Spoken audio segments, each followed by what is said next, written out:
السماء جلالا فأزيد أسراب الغيوم. الحمد لله نحمده ونستعينه ونستغفره ونؤمن به ونتوكل فلا هادي له ونشهد أن لا إله إلا الله وحده لا شريك له ونشهد أن سيدنا ومولانا محمدا عبده ورسوله صلى الله تعالى عليه وعلى آله وأصحابه وأزواجه وأتباعه وذرياته أجمعين.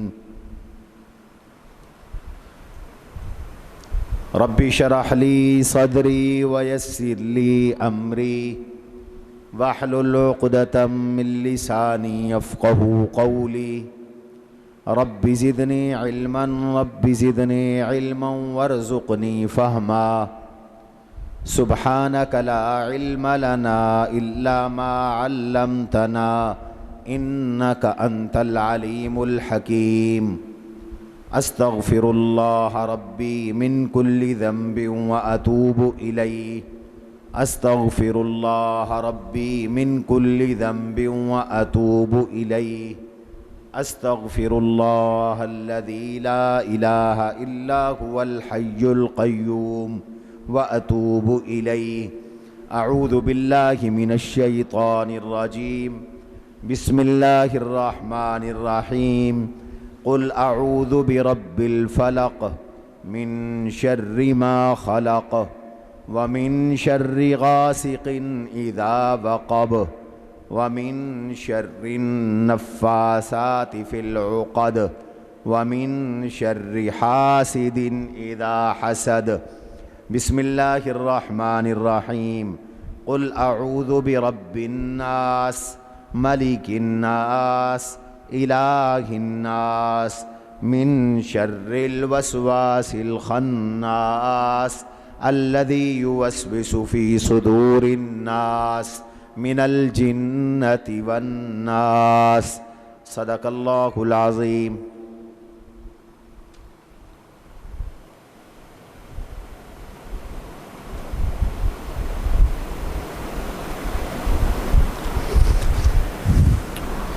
عزیزان گرامی، طلباء کرام، فضلاء عظام، بیٹھ جاؤ. محترم بزرگوں، دوستوں، عزیزوں اور بھائیوں، اللہ تعالیٰ کی توفیق سے اور اس کے فضل خاص سے ہر سال کی طرح اس سال بھی حق جل جلالہ سبحانہ و تعالی نے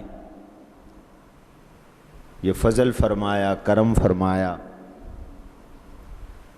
کہ ان تعطیلات میں قرآن کریم کی خدمت کا شرف اللہ نے عطا فرمایا، اور غالباً 2 شعبان المعظم سے شروع ہونے والا ترجمہ قرآن کریم اور دورہ تفسیر قرآن کریم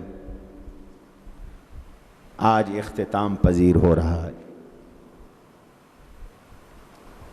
اور اس دورہ تفسیر کے ساتھ تعطیلات میں مختلف دیگر فنون میں 3 دورہ جات اور بھی پڑھائے گئے، جن میں دورہ حل عبارت، دورہ مذاکرہ حدیث اور شعبہ حفظ کے اساتذہ کرام کے لیے دورہ تدریب المعلمین بھی شامل ہیں. آج اللہ کے فضل و کرم سے 3 دورہ جات کا اختتام ہو رہا ہے اور یہ آخری سبق ہے. یہ درس صرف تفسیر والوں کا نہیں ہے، قرآن تمام دورہ جات کا مشترکہ نصاب ہے۔ اس لیے یہ جملہ دورہ جات کا اختتام ہے۔ اس میں صرف و نحو کی باتیں بھی آئیں گی، تفسیر کی باتیں بھی آئیں گی انشاءاللہ، حدیث کی باتیں بھی آئیں گی، حفاظت حدیث کی باتیں بھی آئیں گی انشاءاللہ العزیز۔ آپ سب جانتے ہیں کہ قرآن کریم کی کل 114 سورتیں ہیں، 30 پارے اور 540 رکوع ہیں۔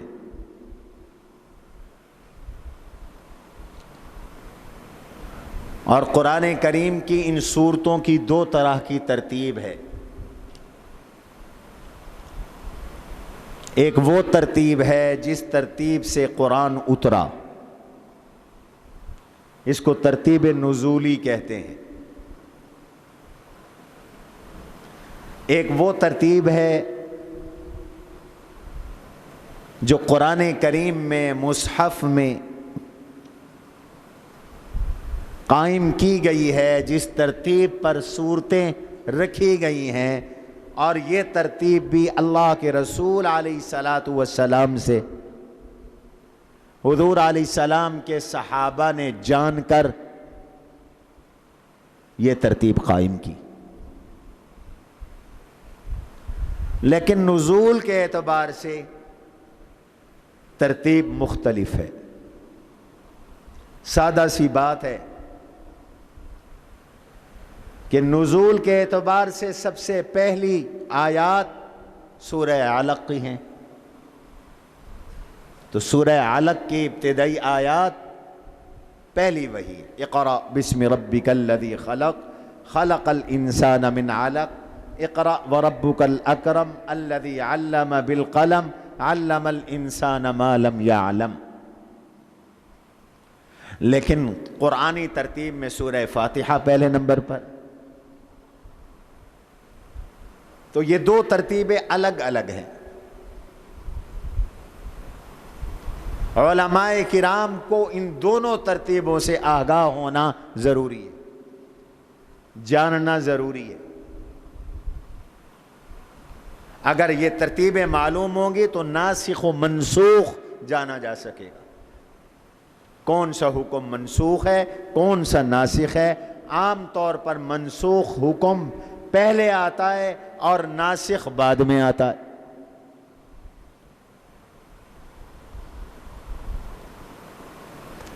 قرآن کریم کی یہ آخری 2 سورتیں جن کو معوذتین کہتے ہیں، ایک سورہ فلق اور ایک سورۃ الناس، قرآنی ترتیب میں 113 اور 114ویں نمبر پر ہیں،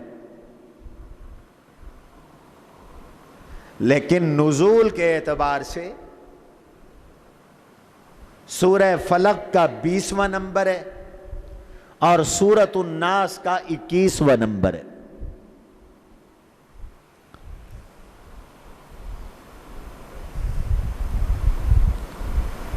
یہ 20ویں اور 21ویں نمبر پر دونوں صورتیں اتری ہیں۔ اس کے شان نزول کی وجہ سے عام طور پر یہ سمجھا جاتا ہے کہ ان صورتوں کا نزول مدینہ منورہ میں ہوا، اور یہ واقعہ بھی ہے۔ اس کا شان نزول جو ابھی میں عرض کروں گا وہ واقعہ مدینہ منورہ میں پیش آیا۔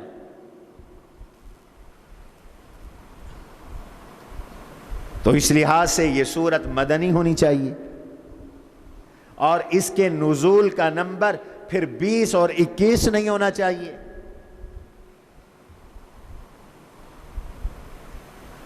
چونکہ ہجرت سے قبل 80 سے زائد صورتوں کا نزول ہوا،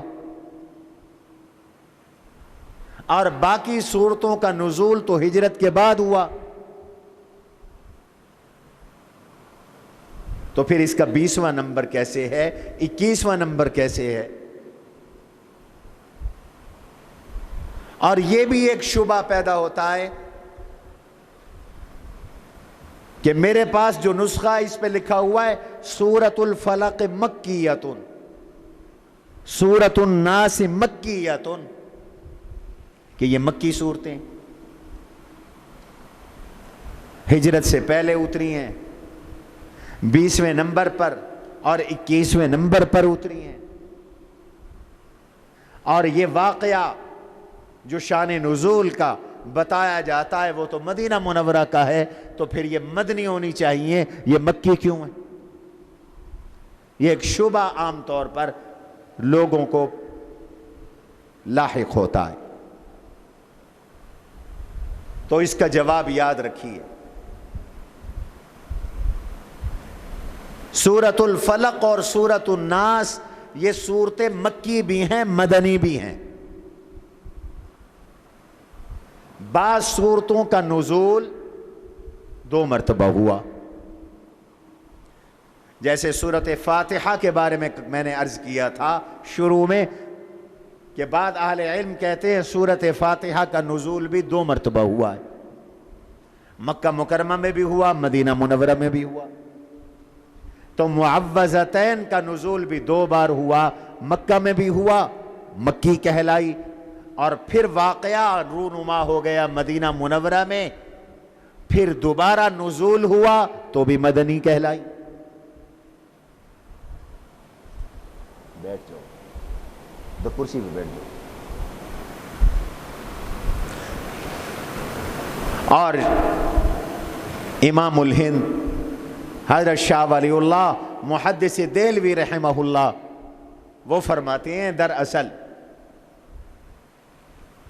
ایک سورت کا یا آیات کا نزول پہلے ہو چکا ہوتا تھا، پھر کو واقعہ رونما ہوتا، اس واقعے کے رونما ہونے پر پہلے سے نازل شدہ آیات یا صورتوں کا ذکر کر دیا جاتا، یاد دہانی کر دی جاتی، تو اس کو بھی یوں کہہ دیا جاتا انزل فی کذا و کذا، کہ ان صورتوں کا، ان آیات کا نزول فلاں فلاں واقعے میں ہوا، حالانکہ وہ نزول پہلے ہو چکا ہے، لیکن چونکہ دوبارہ ان کا مذاکرہ ہوا اس لیے مجازن کہہ دیا جاتا ہے کہ اس موقع پر اس کا نزول ہوا۔ تو یہ بھی اسی طرح ہے۔ مکہ مکرمہ میں حضور کو بڑے خطرات لاحق تھے قبل از ہجرت، اور آپ مکی زندگی سے واقف ہیں، وہ کتنی پرخطر اور کتنی مشکل اور کتنے مصائب اور کتنی آلام والی زندگی تھی جناب رسول اللہ صلی اللہ علیہ وسلم کی اور حضرات صحابہ کرام رضوان اللہ علیہم اجمعین کی، جانوں کو بھی خطرات لاحق تھے، قتل کے منصوبے بنے، صحابہ کو شہید کیا گیا، صحابیات پر ظلم و ستم ڈھائے گئے۔ اس موقع پر مکہ مکرمہ میں بھی ان صورتوں کا نزول ہوا، اور اس لیے ہوا کہ سورۃ الفلق کے ذریعے اللہ تعالی سے اپنی جان کی حفاظت کی دعا کی جائے، اور سورۃ الناس کے ذریعے اللہ تعالی سے اپنے ایمان کی حفاظت کی دعا کی جائے۔ سورۃ الفلق جان کی حفاظت کے لیے دعا کا درس ہے، اور سورۃ الناس ایمان کی حفاظت کے لیے اللہ سے مانگنے کا درس اور سبق ہے۔ اور پھر مدینہ منورہ میں بھی ایک واقعہ رونما ہو گیا، بڑا ہولناک قسم کا واقعہ رونما ہوا، اور وہ واقعہ یہ رونما ہوا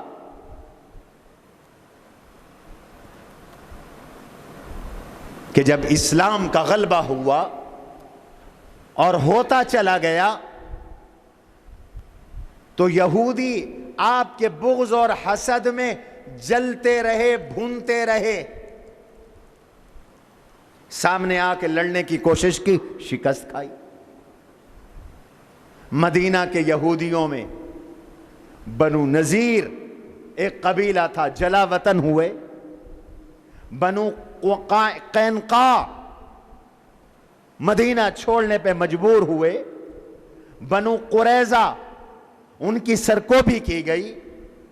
پھر خیبر والے مقابلے میں اترے تو خیبر میں جنگ ہوئی، اور اس جنگ میں اللہ نے مسلمانوں کو فتح عطا کی۔ کئی بار ان بدبختوں نے حضور علیہ السلام کو شہید کرنے کے منصوبے بنائے، آپ پر پتھر دیوار کے ساتھ بٹھا کر اوپر سے پتھر گرانے کا منصوبہ بنایا۔ اللہ نے حضور کو اطلاع دے دی، آپ پہلے اٹھ کے چلے گئے، ناکام ہوا منصوبہ۔ خیبر میں آپ کو زہر دینے کی کوشش کی گئی، ناکام ہوئے۔ حسد میں جلتے اور بھونتے رہتے تھے، اور یہ مضمون تو قرآن نے کئی جگہ ذکر کیا ہے کہ یہودیوں کو حضور علیہ السلام سے حسد تھا، حسدم من عند انفسہم، وہ حضور پہ جلتے تھے، حسد کرتے تھے۔ کیوں حسد کرتے تھے؟ کہ نبوت ہمارے خاندان میں ہوتی، بنی اسرائیل میں ہوتی، نبوت بنی اسماعیل میں کیوں چلی گئی؟ حضور علیہ السلام سے پہلے اور حضرت ابراہیم علیہ السلام کے بعد جتنے بھی نبی آئے سب بنی اسرائیل میں سے تھے، اور ان کی تعداد بعد مفسرین نے 4000 بتائی ہے۔ 4000 نبی بنی اسرائیل میں سے آئے، یعنی حضرت یعقوب علیہ السلام کی اور حضرت اسحاق علیہ السلام کی اولاد میں سے آئے 4000 نبی۔ اللہ نے بادشاہت بھی انہیں عطا کی تھی، اللہ نے نبوت بھی انہیں عطا کی تھی۔ اللہ نے فرمایا میری نعمت کو یاد کرو، میں نے تم میں نبی بھی بھیجے، بادشاہ بھی بھیجے، انبیاء و ملوکا، اور اب اللہ نے نبوت حضرت اسماعیل علیہ السلام کے خاندان میں حضور صلی اللہ علیہ وسلم کو عطا کی، تو وہ اس خاندانی عصبیت میں جلتے تھے، بھونتے تھے، سڑتے رہتے تھے۔ یہ بعض اوقات حسد خاندانوں کی وجہ سے ہو جاتا ہے،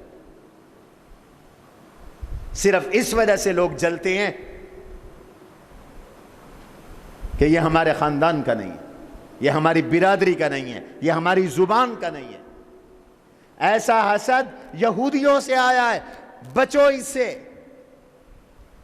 یہ عصبیت حسد کا نتیجہ ہے، سامنے سے وار کر نہیں سکتے تھے، اب چھپ کر وار کرنے کی کوشش کی کہ حضور پہ جادو کروا دے، رسول اللہ صلی اللہ علیہ وسلم پر جادو کروا دے۔ اور مدینہ میں ایک بڑا جادوگر تھا، نامی گرامی مشہور تھا، اس کا نام تھا لبید ابن اعصم، یہودی، یہ بھی یہودی تھا۔ کچھ لوگ اس کے پاس گئے کہ تو جادو کر دے، ختم کر دے جادو کر کے۔ حسد کا اور بے بسی کا آخری درجہ یہ ہوتا ہے کہ آدمی پھر جادو ٹونے، تعویذ، گنڈے کا سہارا لیتا ہے۔ امام التفسیر حضرت مولانا احمد علی لاہوری رحمت اللہ تعالی علیہ کا ملفوظ میں نے سورہ بقرہ میں عرض کیا تھا، وَاتَّبَعُوا مَا تَتْلُو الشَّيَاطِينُ عَلَى مُلْكِ سُلَيْمَانَ وَمَا كَفَرَ سُلَيْمَانَ وَلَكِنَّ الشَّيَاطِينَ كَفَرُوا يُعَلِّمُونَ النَّاسَ السِّحْرَ۔ حضرت فرماتے ہیں حالت انحطاط میں جب کوئی قوم زوال پذیر ہوتی ہے اور انحطاط کا شکار ہوتی ہے تو پھر ان کا مشغلہ جادو ٹونا تعویذ گنڈا اور پھر وہ ان سہاروں پر وقت گزارتی، جادو ٹونے کے ذریعے وقت امیدیں لگائے بیٹھتے، فلاں رکاوٹ ہے، فلاں میرا دشمن ہے، اس کو جادو کے ذریعے رستے سے ہٹا دو۔ تو یہ یہودیوں نے اپنے انحطاط میں آخری بار جادو کے ذریعے حضور پہ کرنا چاہا اور جادو کروایا پیسے دے کر لبید بن عاصم یہودی سے۔ اور جادو کیسے ہوا؟ یہ صحیحین کی حدیث ہے، صحیح بخاری میں ہے، صحیح مسلم میں ہے۔ جادو کیسے ہوا؟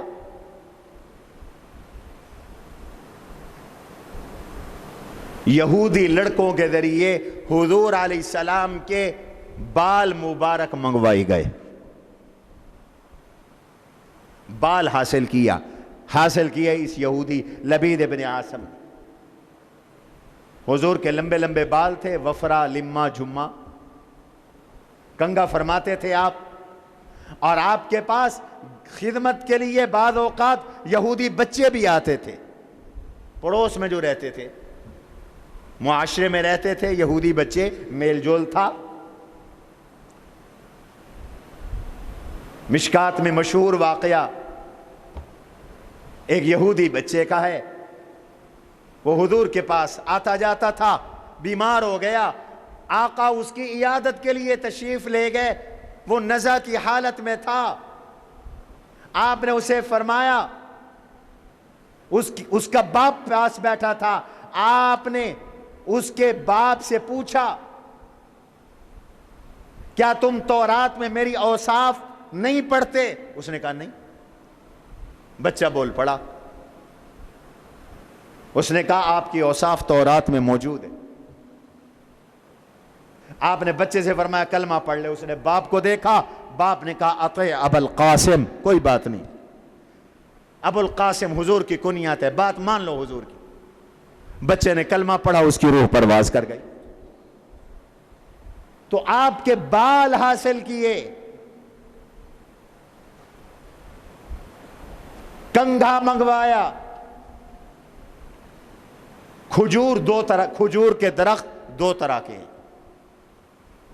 ایک تو وہ کھجور ہے جس پر پھل لگتے ہیں، کھجور لگتی ہے، اور ایک نر کھجور کہلاتا ہے، اس کا جو خوشہ ہوتا ہے، اس خوشے کا غلاف حاصل کیا، اس پر جو کور ہوتا ہے وہ پھٹتا ہے تو اس سے خوشے باہر نکلتے ہیں، وہ حاصل کیا، دھاگا منگوایا، اس نے لڑکیاں رکھی ہوئی تھیں، رات کے وقت میں یہ لڑکیوں سے پڑھواتا اور دھاگے پر گانٹھ لگاتا، گرہ لگاتا اور لڑکیوں سے دم کرواتا۔ 11 گانٹھیں اس نے لگوائیں، 11 گرہیں لگوائیں دھاگے میں، اور اس دھاگے کو کنگھے میں، اور اس کنگھے کو کھجور کے غلاف میں، نر کھجور کے خوشے کے غلاف میں لپیٹ کر ایک کنویں میں مدینہ منورہ سے باہر، جس کنویں کا نام بئر ذی اروان یا بئر زروان تھا، کنویں کے نیچے رکھا، اوپر پتھر رکھ دیا اور دبا دیا۔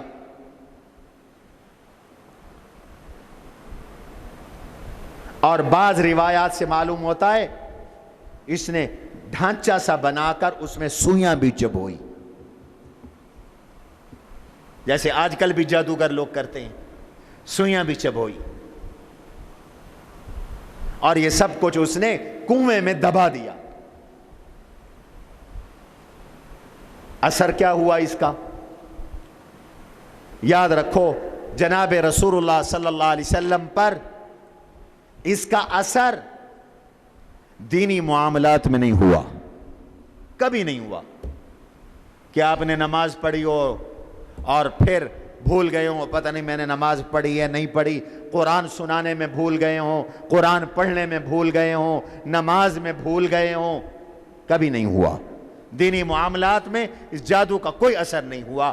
دنیاوی معاملات میں اس جادو کا اثر یہ ہوا کہ آپ دنیا کا کوئی کام کرتے بھول جاتے، میں نے کام کیا ہے نہیں کیا، کھانا کھایا کھا چکے بھول گئے، کھانا کھایا نہیں کھایا،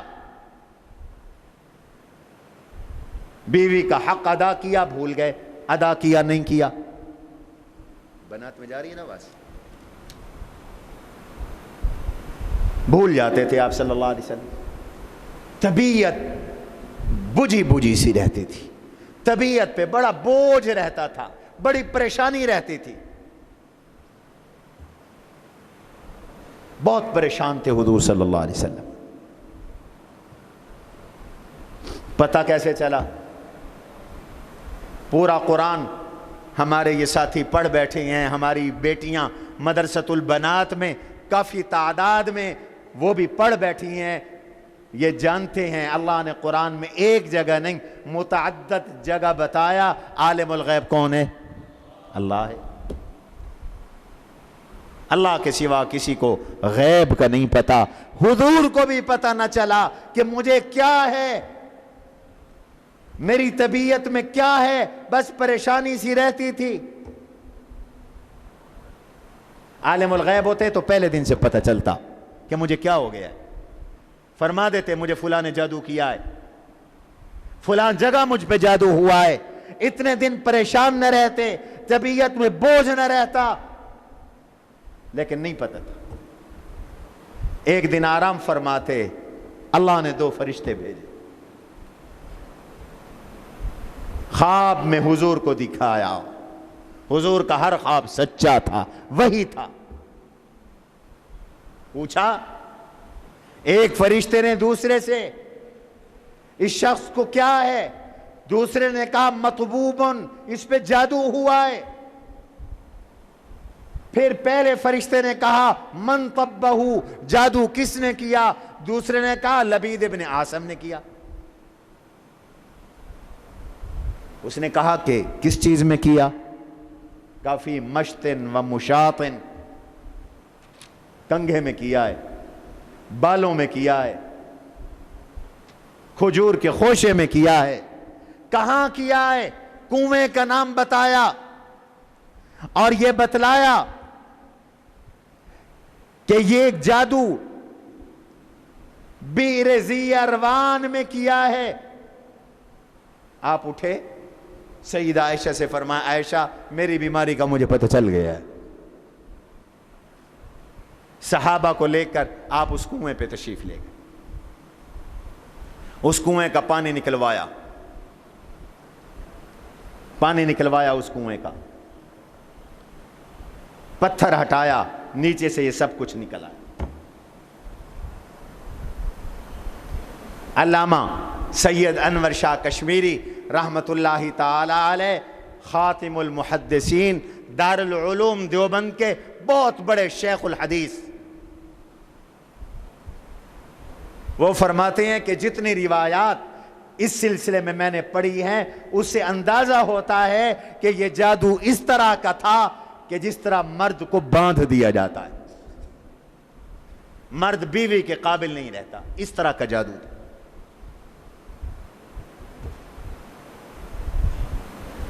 وہ سب نکلوایا تو دیکھا 11 گانٹھیں لگی ہوئی تھی، اور یہ 11 آیتیں ہیں ان دونوں سورتوں کی۔ سورۃ الفلق 5 آیات پر مشتمل ہے اور سورۃ الناس 6 آیات پر مشتمل ہے۔ یہ کل 11 آیتیں اور 11 گانٹھیں، چاہے سورت پہلے سے اتر چکی تھی، اب متوجہ کر دیا گیا یا دوبارہ اتار دیا گیا، یوں مکی بھی بن گئی، مدنی بھی بن گئی، اور آپ ایک ایک آیت پڑھتے گئے، ایک ایک گانٹھ کو کھولتے گئے۔ جب 11 آیتیں پڑھ لی اور 11 گانٹھیں کھل گئیں، آپ فرماتے ہیں مجھے یوں لگا میں رسی سے بندھا ہوا تھا، میری رسی کھل گئی ہے، طبیعت ایسی ہلکی پھلکی ہو گئی۔ یہ شان نزول معوذتین کا بیان کیا جاتا ہے۔ وقت کم ہے، یہاں ایک بات چند منٹ میں اپنے ان طلباء کے لیے عرض کر دوں۔ کچھ حدیث کے منکرین جو حدیثوں کا انکار کرتے ہیں، وہ کہہ دیا کرتے ہیں یہ حدیثیں جھوٹی ہیں، نعوذ باللہ من ذالک۔ حالانکہ یہ حدیثیں میں نے بتایا صحیحین کی ہیں، بخاری اور مسلم کی حدیثیں۔ اور آج ایک طبقہ یہ ذہن بناتا ہے کہ نعوذ باللہ حدیثیں جھوٹی ہیں۔ کیوں بھائی؟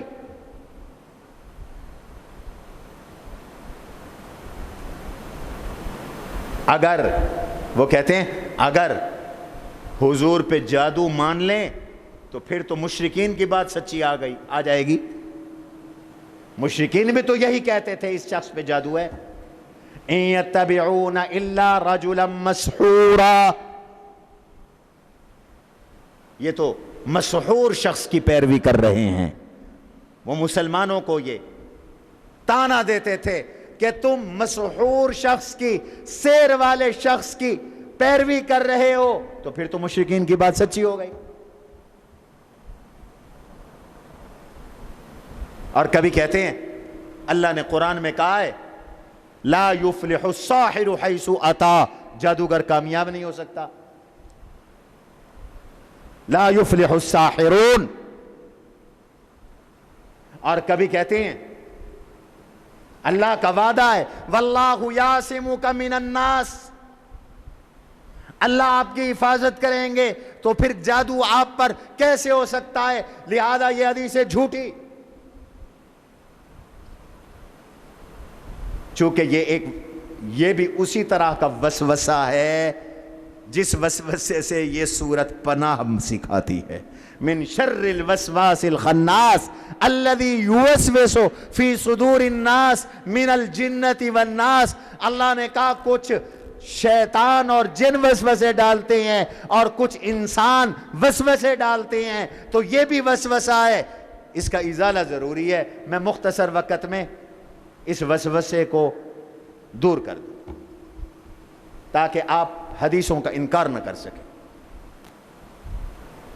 حدیث کے انکار کا جو مزاج ہے یہ آدمی کو کافر بنا دیتا ہے۔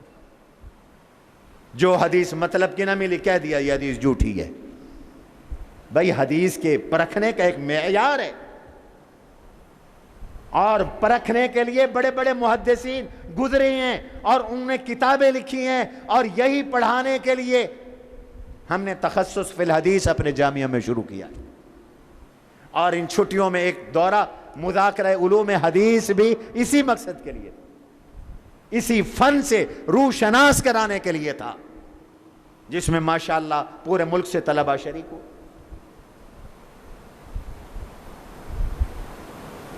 اس لیے چند اصولی باتیں یاد رکھ لیں، ان باتوں کا علماء کو فائدہ ہوگا انشاءاللہ۔ پہلی بات تو یہ کہ صحیحین میں یہ حدیثیں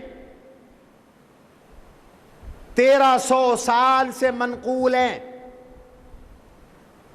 اور بر صغیر کے ان منکرین حدیث سے پہلے دنیا کے کسی عالم نے یہ نہیں کہا کہ یہ حدیثیں تو قرآن کے خلاف ہیں،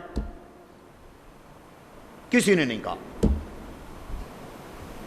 حدیثیں تو صدیوں سے پڑھائی جا رہی ہیں، پڑھی جا رہی ہیں۔ امام بخاری رحمہ اللہ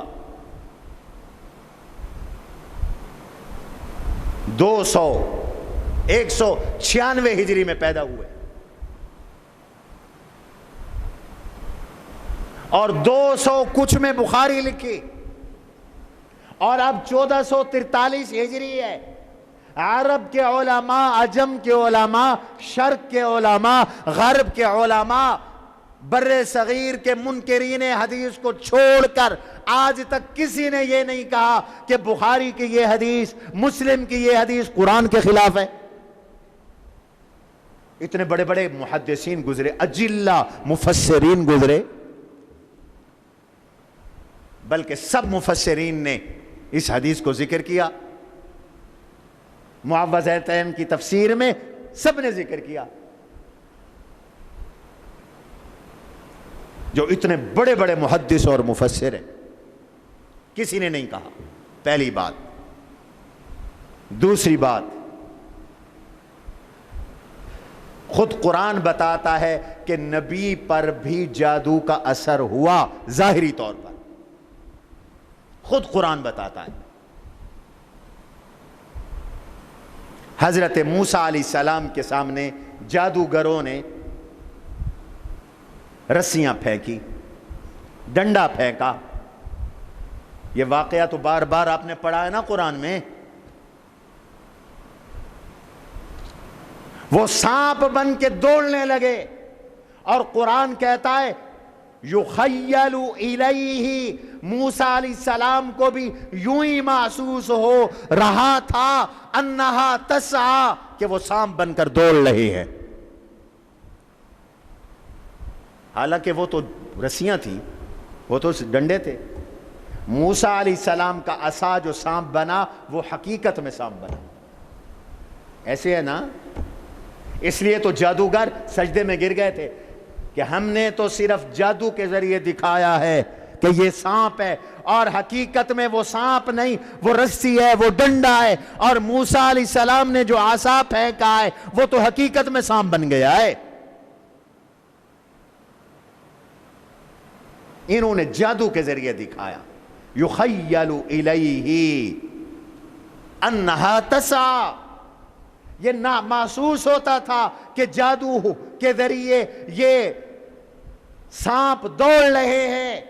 تو موسیٰ علیہ السلام کو یہ محسوس ہوا, اثر ہوا تو محسوس ہوا. ٹھیک ہے, کوئی بات دل کو لگ رہی ہے. دو باتیں. تیسری بات, یہ علمی بات ہے لیکن آپ کا جاننا اور اس کو سمجھنا ضروری ہے. باقی باتیں تو عام تفسیروں میں لکھی ہیں, میں عرض بھی کر دوں گا, آپ پڑھ بھی لیں گے. اکثر تو آپ علماء ہیں. اور تیسری بات ہے کہ ذہن میں رکھو, ان یتبعون الا رجلا مسحورا کا معنی سب مفسرین نے مسحور کا معنی جادو کیا ہوا نہیں لیا, مجنون کا لیا ہے. وہ تو مجنون کے لیے مسحور کا لفظ بولتے تھے. پانچویں بات, حضور صلی اللہ علیہ وسلم پر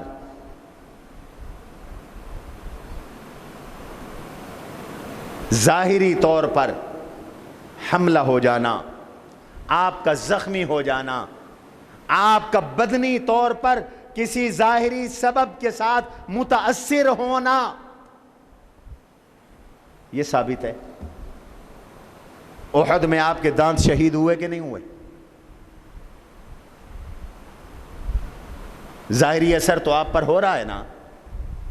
احد میں آپ کے دانت شہید ہوئے, دشمن نے پتھر مارا, دانت مبارک شہید ہوئے. ابن قمیہ نے سر پہ وار کیا, کڑیوں کے خود کی کڑیاں گھس گئیں چہرے اطہر میں, صحابی نے نکالی, اس کے دانت ٹوٹ گئے.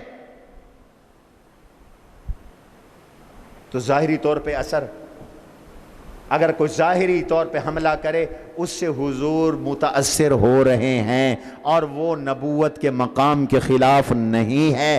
اگر کسی نے چھپ کے حملہ کیا اور حضور متاثر ہو رہے ہیں تو وہ مقام نبوت کے خلاف کیوں ہے؟ اگر آپ کو بخار آتا ہے, یہ واللہ یعصمک من الناس کے خلاف نہیں ہے, اللہ کی حفاظت کے خلاف نہیں ہے. زخمی ہوتے ہیں, یہ اللہ کی محافظت کے خلاف نہیں ہے.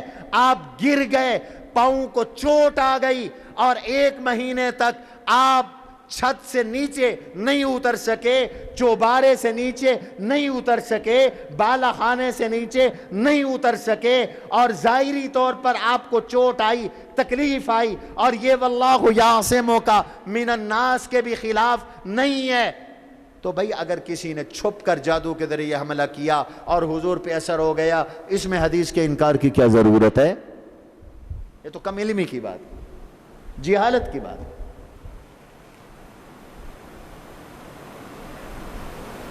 اس لیے جادو ثابت ہے قرآن و حدیث سے، جادو ہوتا ہے، جادو کا انکار نہیں کیا جا سکتا۔ اگر یہ فرضی چیز ہوتی تو حضور اس کو کبائر میں شمار نہ کرتے، قرآن اس کی تردید نہ کرتا۔ وَمَا أُنزِلَ عَلَى الْمَلَكَيْنِ بِبَابِلَ ہاروت وَمَاروت،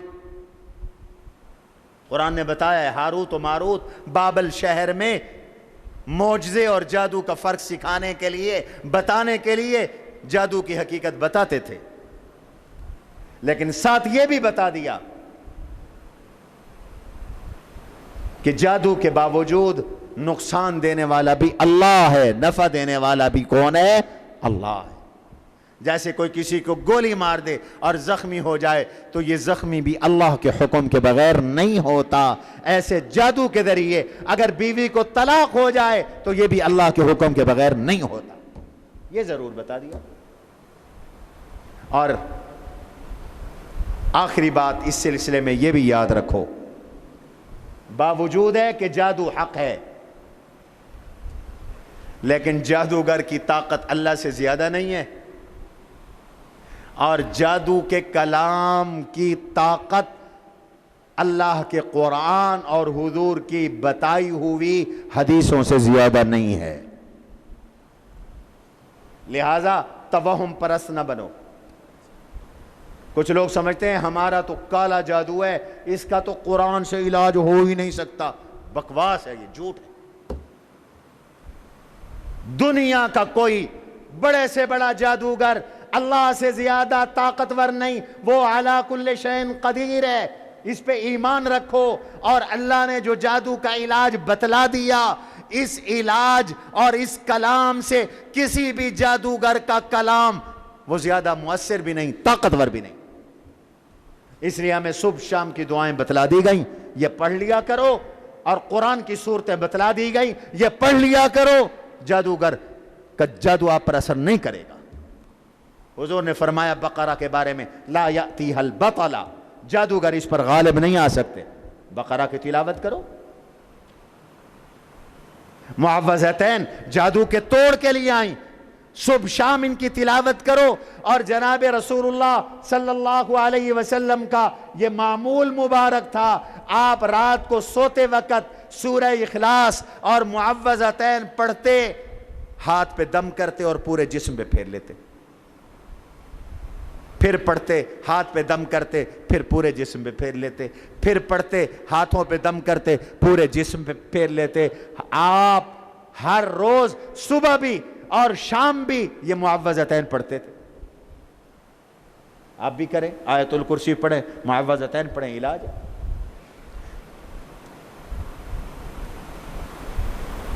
بسم اللہ الرحمن الرحیم، قل اعوذ برب الفلق، اسی مناسبت سے اس کا نام سورۃ الفلق ہے۔ قل اعوذ برب الفلق کہہ دیجئے میں پناہ مانگتا ہوں صبح کے رب کے ساتھ۔ یہ قل، صرف والے بھی بیٹھے، اصل میں کیا تھا؟ اقول، اقول سے قل بنا، امر کا صیغہ ہے۔ قال یقول قولا مصدر ہے، آپ کہیے، یہ تلقین دعا ہے قل کے اندر۔ قل، یہ دعا کیجئے۔ کون سی دعا؟ قل کا مقولہ، اعوذ برب الفلق، میں پناہ مانگتا ہوں صبح کے رب کے ساتھ۔ مستعیذ حضور ہے، مستعاذ رب الفلق، اور مستعاذ منہ چار چیزیں، جس چیز سے پناہ مانگی گئی وہ چار چیزیں۔ عاذ یعوذ، عوذن کا معنی ہوتا ہے حفاظت میں آنا، اپنے آپ کو بچانا، اور اس کے بعد با آ جائے تو مطلب یہ ہوتا ہے کہ یہ جملہ کہنے والا بعد میں جس کا ذکر آ رہا ہے اس سے بچنے کی آرزو کر رہا ہے، دعا کر رہا ہے۔ میں بچنے کی دعا مانگتا ہوں صبح کے رب سے، صبح کے رب کے ساتھ، یعنی اللہ سے بچنے کی دعا مانگ رہا ہوں، اور جو من کے بعد آگے آ رہا ہے اس سے بچنا چاہتا ہوں۔ کس سے بچنا چاہتے ہو؟ من شر ما خلق، ومن شر غاسق اذا وقب، ومن شر النفاثات فی العقد، ومن شر حاسد اذا حسد۔ یہ چار چیزیں ہیں، چار چیزوں سے اللہ میں بچنا چاہتا ہوں آپ کی وجہ سے، آپ مجھے بچا لیجئے، چار چیزوں سے آپ مجھے بچا لیجئے۔ یہ پناہ مانگنے کا یہ معنی ہے۔ اے صبح کے رب، جیسے آپ اندھیرا چیر کر صبح لاتے ہیں، ایسے میرے حالات کا اندھیرا چیر کر صبح لے آئے، مشکل کو چیر کر آسانی لے آئے، بیماری کو چیر کر صحت لے آئے، دکھ کو چیر کر سکھ لے آئے۔ قل اعوذ بالفلق، اعوذ میں مستعیذ کا بیان، برب الفلق میں مستعاذ کا بیان، من شر ما خلق مستعاذ منہ نمبر 1 ہے، ومن شر غاسق 2 ہے، ومن شر النفاثات 3 ہے، ومن شر حاسد اذا حسد 4 ہے۔ اللہ مجھے ان 4 چیزوں سے بچا۔ نمبر 1 اپنی مخلوق کے شر سے، من شر ما خلق، ہر طرح کی جو تیری مخلوق ہے وہ میں اس کے شر سے بچنا چاہتا ہوں، وہ مجھے تکلیف نہ دے، نہ مجھے کوئی سانپ کاٹے، نہ مجھے کوئی بچھو کاٹے، نہ مجھے کوئی چور نقصان پہنچائے، نہ مجھے کوئی ڈاکو نقصان پہنچائے، نہ مجھے میری اولاد نقصان، یہ سبھی تو مخلوق ہے نا، نہ مجھے دریا ڈوبائے، نہ مجھے آگ جلائے، نہ مجھے گاڑی ٹکر مارے، میرا ایکسیڈنٹ نہ ہو، میرے ساتھ حادثہ نہ ہو، دنیا کی کوئی مخلوق مجھے تکلیف نہ دے۔ من شر ما خلق، کتنا جامع اللہ نے یہ جملہ بولا، مرکب بولا، مرکب اضافی ہے، من شر ما خلق، شر مضاف ہے، ما خلق مضاف الیہ، جو بھی تیری مخلوق ہے میں اس کے شر سے پناہ مانگتا ہوں، وہ مجھے تکلیف نہ دے۔ سبحان اللہ، ذرا گہرائی میں اتر کر سوچو، کوئی انسان، کوئی جن، کوئی جادوگر، کوئی بھوپا، کوئی 2 نمبر ڈبہ پیر، کوئی قاتل، کوئی حاسد، کوئی رشتہ دار، کوئی غیر رشتہ دار، بجلی بھی تو اللہ کی مخلوق ہے، کرنٹ بھی نہ لگے مجھے، کانٹا بھی نہ چوبھے مجھے، سوئی بھی نہ چوبھے مجھے، من شر ما خلق۔ اور بعض مخلوق ہیں ان کی فطرت ہی تکلیف پہنچانا ہے، بغیر حسد کے بھی۔ سانپ کو آپ سے کیا حسد ہے؟ اس کی فطرت ہے ڈسنا۔ بچھو کی کیا آپ سے کیا، بچھو کو آپ سے کیا حسد ہے؟ اس کی فطرت ہے ڈنگ مارنا۔ بس مختصر بات، من شر ما خلق، ہر مخلوق کے شر سے میں پناہ مانگتا ہوں۔ نمبر 2، ومن شر غاسق اذا وقب، غاسق کا معنی اندھیرا، اور وقوب کا معنی پورا ہو جانا، چھا جانا، اور اندھیرے کے شر سے بھی مجھے بچانا جب اندھیرا چھا جائے۔ عام طور پر جرائم اندھیرے میں ہوتی ہے، رات کو ہوتی ہے، جادو ٹونے بھی لوگ رات کو کرتے ہیں، چوری ڈکیٹی بھی لوگ رات کو کرتے ہیں، قتل اور غارت گری بھی لوگ رات کو کرتے ہیں، منصوبے بھی لوگ رات کو بناتے ہیں، عزتیں لوٹنے کے لیے بھی لوگ راتوں کو آتے ہیں۔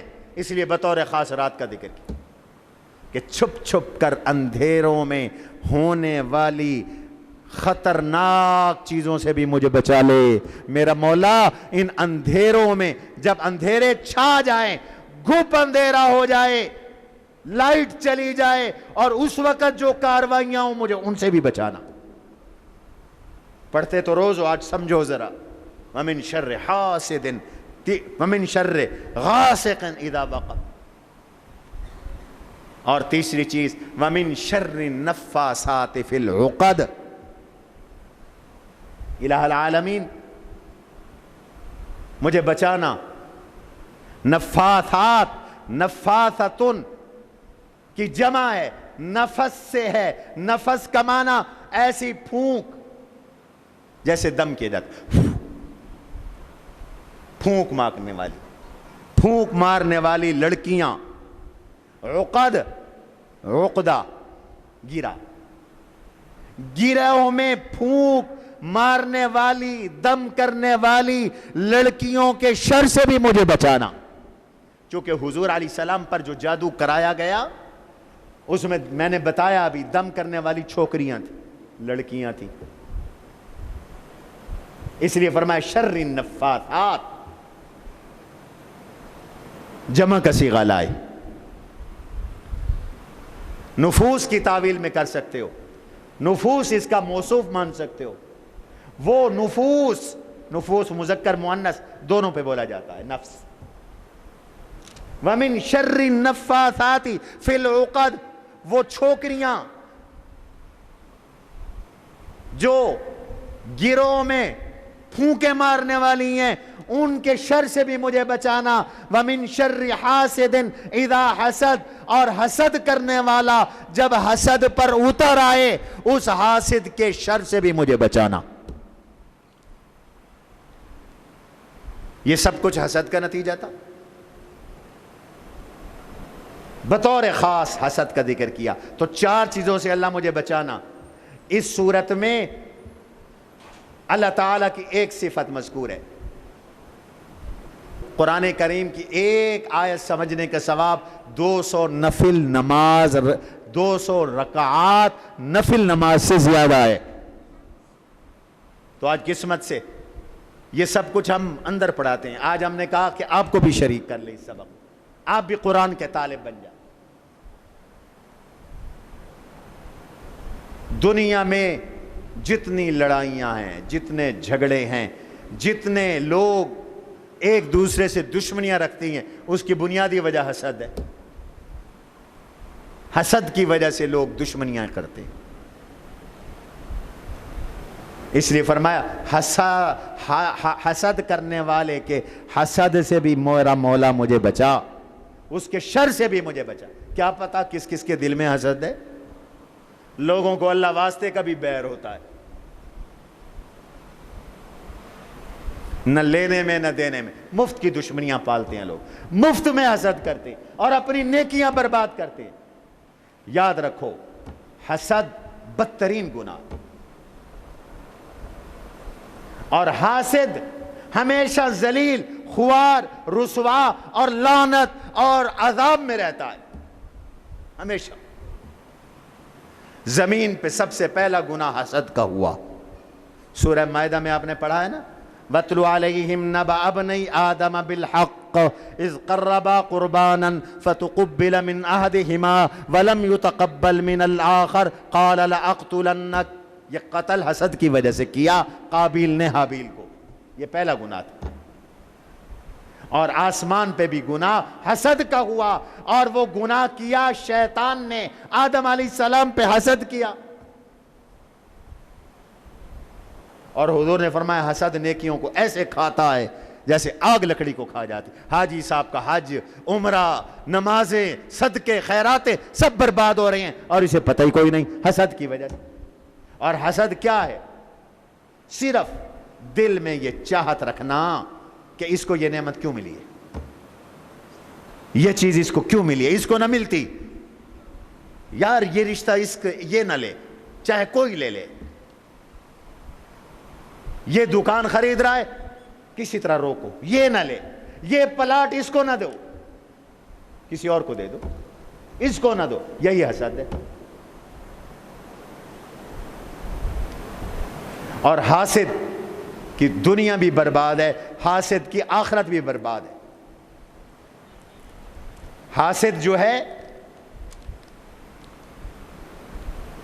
اللہ کی نعمت پر ناراض رہتا ہے، اس کو اللہ کی نعمت پہ تکلیف ہے۔ اللہ کسی کو نعمت دے رہے ہیں، اللہ نے کسی کو عزت دی ہے، اسے مفت کی تکلیف ہے، تو اللہ سے اس کی لڑائی ہے۔ یہ اللہ کی تقسیم پر ناراض ہے. حاسد خلوت میں بھی غم میں رہتا ہے, تکلیف میں رہتا ہے, دنیا میں پریشان رہتا ہے, آخرت میں ذلیل اور رسوا ہوگا, عذاب میں ہوگا. اس لیے اپنے دل میں کسی کے ساتھ حسد نہ پیدا ہونے دو. دوسری سورت سورۃ الناس. بسم اللہ الرحمن الرحیم. قل اعوذ برب الناس ملک الناس الہ الناس. اللہ تعالیٰ کی یہاں 3 صفتیں ذکر کی. مستعیذ دعا کرنے والا, یہاں مستعاذ. 3 چیزیں ہیں, پچھلی صورت میں ایک تھی. رب الناس سب کائنات کے پیدا کرنے والے, ملک الناس پوری کائنات کا بادشاہ, الہ الناس پوری کائنات کا معبود. مجھے بچا لے, مجھے بچا لے, کائنات کے پالنہار مجھے بچا لے, کائنات کے بادشاہ مجھے بچا لے, کائنات کے معبود مجھے بچا لے. ایک چیز سے. کس چیز سے بچا؟ وہاں تھا 4 چیزوں سے بچا, اس صورت میں ایک چیز سے بچا. وہاں اللہ کی ایک صفت ہے, قل اعوذ برب الفلق, بس. کیوں؟ وہاں جان کی حفاظت کی دعا تھی. 4 چیزوں کا تعلق جان سے تھا, اور سورۃ الناس میں ایمان کی حفاظت کی دعا ہے, اور ایمان کی حفاظت جان کی حفاظت سے زیادہ قیمتی ہے, زیادہ بڑی ہے. اس لیے جس سے پناہ مانگی جا رہی ہے, دعا کی جا رہی ہے, اس کی 3 صفتیں ذکر کی. مجھے بچا لے کائنات کے رب, مجھے بچا لے کائنات کے بادشاہ, مجھے بچا لے کائنات کے معبود, مشکل کشا, حاجت روا, کائنات کے بگڑی بنانے والے, کائنات کے مسجود اور کائنات کے مطلوب اور ہر جگہ موجود. تو مجھے بچا لے. کس چیز سے؟ من شر الوسواس الخناس. چھپ چھپ کر وسوسے ڈالنے والوں کے شر سے مجھے بچا لے. جو وسوسے ڈال کر ایمان خراب کرتے ہیں, وسوسے ڈال کر عقیدہ خراب کرتے ہیں, وسوسے ڈال کر نظریہ خراب کرتے ہیں, وسوسے ڈال کر قرآن کا انکار کرواتے ہیں, وسوسے ڈال کر حدیث کا انکار کرواتے ہیں, وسوسے ڈال کر طرح طرح کے ایمانی حملے کرتے ہیں. ان وسوسے ڈالنے والوں کے شر سے مولا مجھے بچا. اور یہ ظالم نظر بھی نہیں آتے, چھپ چھپ کے وار کرتے. اور ہیں کون؟ الذی یوسوس فی صدور الناس من الجنۃ والناس. کچھ جن یعنی شیطان, شیطان تو نظر نہیں آتے, اور کچھ انسان بھی وسوسے ڈالتے, چھپ چھپ کر وسوسے ڈالتے. جیسے یہ وسوسہ ڈالا, حضور پہ کیسے جادو ہو سکتا ہے, یہ تو نبوت کے مقام کے خلاف ہے, اور حدیث کا انکار کروا دیا. حدیث کا انکار کو معمولی بات ہے. ہاں تو کتنے سالوں سے نماز پڑھ رہا ہے؟ جی 40 سالوں سے. رفع یدین کرتا ہے؟ نہیں. اوہو تیری تو ایک نماز میں نہیں ہوئی. وسوسے ڈالتے پھرتے ہیں, خام خواہ لوگوں کو پریشان کرتے پھرتے ہیں. بھئی اللہ کے بندے تو کر, ہم نے تو کبھی نہیں کہا تیری نماز نہیں ہوئی. جو نہیں کر رہے تو ٹھیکیدار ہے کہ نماز نہیں ہوئی. وسوسے نہ ڈالو, دین پہ لوگوں کو چلنے دو, ایمان پہ لوگوں کو قائم رہنے دو. الذی یوسوس فی صدور الناس من الجنۃ والناس. تو پہلی سورت کا, سورۃ الفلق کا جو موضوع ہے وہ حفاظت جان کے لیے دعا کی تلقین, اور سورۃ الناس کا جو موضوع ہے وہ حفاظت ایمان کے لیے دعا کی تلقین. اللہ تبارک و تعالی ہم سب کو قرآن سمجھنے کی اور قرآن پہ عمل کرنے کی توفیق نصیب فرمائے.